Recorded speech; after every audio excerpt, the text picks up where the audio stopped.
Cricket سے جڑی تمام خبریں دیکھنے کے لیے سبسکرائب کیجئے BA آفیشیل چینل کو اور دبائیں بیل کے بٹن کو۔ ہماری لیٹسٹ ویڈیو سب سے پہلے دیکھیں۔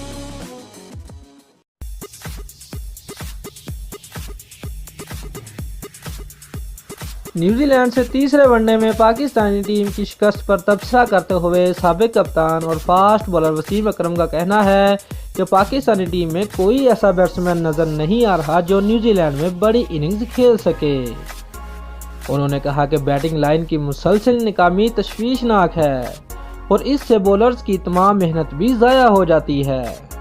سابق کپتان کے مطابق موجودہ ون ڈے کرکٹ ٹیم میں 250 یا 260 رن کا ہدف معمولی سمجھا جاتا ہے، لیکن ہمارے کھلاڑی اس کے سامنے بھی ہمت ہار دیتے ہیں۔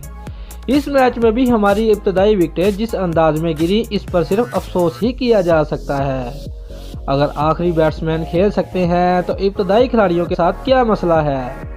فاسٹ بالر محمد عامر کی بولنگ کے بارے میں ان کا کہنا تھا کہ جب تک محمد عامر گیند کو باہر سے اندر ان لائن نہیں کریں گے کامیاب نہیں ہو سکتے۔ ان کی سیدھی گیندوں کو کھیلنا کیوی بیٹسمینوں کے لیے کوئی مسئلہ نہیں، اور جب تک ان کی ان سوئنگ اور رفتن وقت آؤٹ سوئنگ کام نہیں کرے گی عامر بیٹسمینوں کو پریشان نہیں کر سکتے۔ دوستو، اگر آپ کو ہماری ویڈیو پسند آئی ہے تو لائک اور شیئر لازمی کریں اور ہمارے چینل کو سبسکرائب کرنا مت بھولیے۔ شکریہ۔